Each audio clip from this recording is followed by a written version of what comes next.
The early 2000s were my adolescent years, and as such were my formative years as well. So I remember watching Nickelodeon, Disney, and Cartoon Network. You know, back when cable TV was really the only option, streaming services like Netflix were nowhere near their inception. You had to put in the effort of going into a blockbuster to see a movie that wasn't just randomly playing on like the Sci-Fi Channel or AMC. So back then, even though Disney Channel wasn't my favorite of the three specifically in terms of shows, I loved all the movies that were coming out. I feel like that was the heyday of Disney, and for the better part of a decade, every movie that Disney was pumping out was a banger. And one of the best films to come out of that decade was Freaky Friday. You had peak Lindsay Lohan when she was making everything she touched into gold. Every project she was on was super fun and joyful and energetic, and the movies always had a wholesome message behind each project as well. Herbie, Confessions of a Teenage Drama Queen, even rewinding further back with The Parent Trap, it was all really good stuff. You also had Jamie Lee Curtis. I mean, need I say more? Jamie doesn't know how to deliver a bad performance, and because her range is so vast, she can virtually adapt to any role and match any tone and energy required. Freaky Friday is full of antics, building relatable scenarios with siblings, family, crushes, and friends,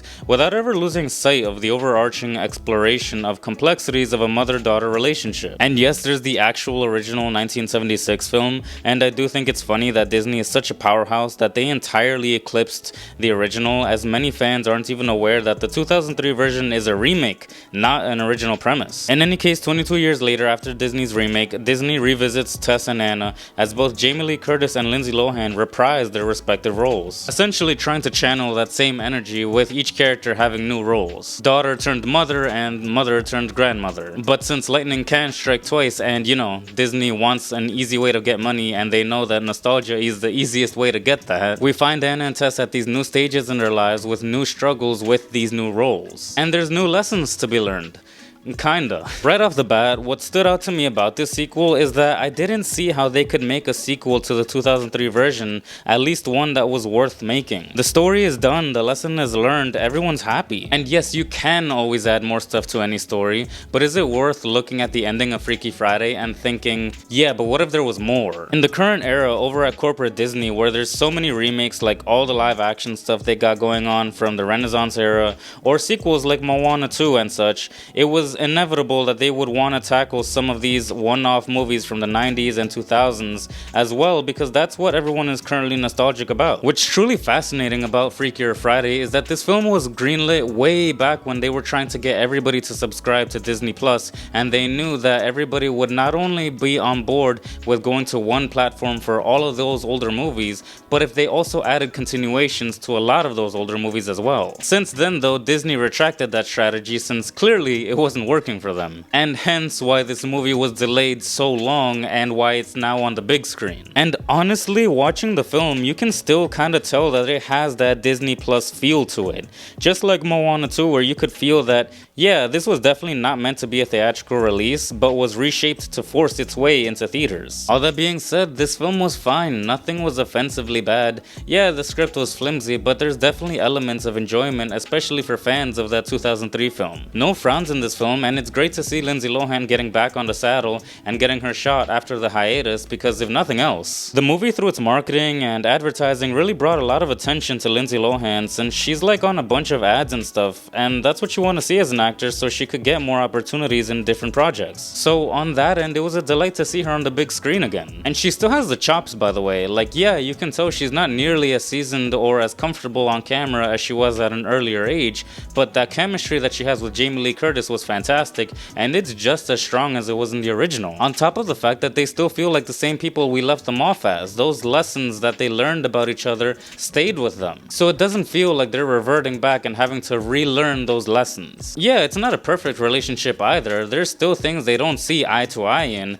but they now have the tools necessary so they can address it in a not too chaotic fashion. There are so many cameos and fan service filled moments. While it was cute to see Ryan and Jake, the latter was literally just being treated as the bag of laughs that is still attracted to Tess. But that's honestly where the movie kind of crumbles for me.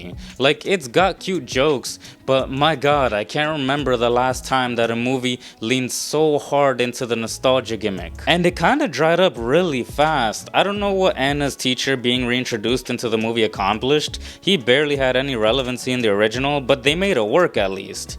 Here, it was superfluous, and you can't help but roll your eyes when you see him again. And the thing is, this movie isn't absolutely awful, but you can tell that it's not confident in what it's trying to do. The amount of weight that Jamie Lee Curtis is pulling in this film is a marvel. She is easily the best part of the movie. And that's obviously not shocking, but even her being the best part of the movie because she really put her all into the role, the jokes didn't expand from wow, she's really old, that's crazy. And the weird British accent that she would remember that she's supposed to have every like 20 minutes was never funny, to be honest. It's all old jokes, and when that's the only avenue of humor that you're trying to tackle, it can feel tedious and it lost its steam really quickly. And then it's even more bizarre because this movie has so many old people jokes, but it clashes so hard with the use of modern concepts like a therapy podcast or like parenting strategies that older generations would just scoff at. And honestly, the way the movie was going, I wasn't surprised that it just didn't work for me by the end because the two main characters were so uninteresting. It's sad when you realize how hard you're trying to get invested in the main characters and it's just not working, because technically they should be the main characters since they're the ones that have the most to learn, but wow, those characters were so lame. And it really boils down to the fact that it's too cluttered, too many characters, and unnecessarily convoluted. And to be candid, the stuff with Anna and her daughter flipping made sense. Her finding out about her mom having a sick job was really cool, and them finding out about each other's perspectives worked a lot of the time. But the soon-to-be stepsister and Tess thing never worked. There's emotional moments that this movie really wants to jam in by the end of the movie, but it just feels clunky and awkward because Tess has no relationship with Lily. And there's like the thinnest thing that they somewhat have an empathy towards each other for that the movie hammers in at the end, that you just feel like this feels rushed and it's never really explored prior to this. Like I said before, this movie isn't atrocious, but I really wish I liked it more, and it's definitely not as memorable as the 2003 version. The fact that the last joke of the film was dressing somebody like Tess did when she did her spending spree tells you that this movie wants to blur your memory and blend itself with the memory of a different movie. That's just wrong. Anyway, overall, this movie is fine, I guess. But that's it for me. I'd appreciate a thumbs up, subscribe, and sincerely yours, Anthony.